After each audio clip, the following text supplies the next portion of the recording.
আসসালামু আলাইকুম, শুভেচ্ছা সকলকে।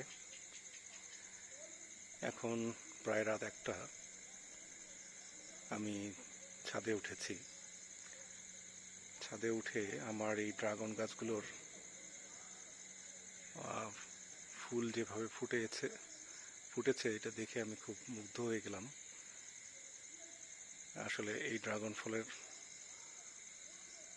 যে ফুলগুলো সেগুলো রাতেই সাধারণত ফুটে থাকে। ইলেকট্রিসিটি নাই বলেই আমি ছাদে উঠলাম। জ্যোৎস্না রাত, খুব সুন্দর চারদিক জ্যোৎস্নায় আলোকিত হয়ে আছে। আর আমি এই ড্রাগন ফুলগুলো দেখে মুগ্ধ হয়ে গেলাম আর কি। তাই ভাবলাম যেটা ভিডিও করে রাখি।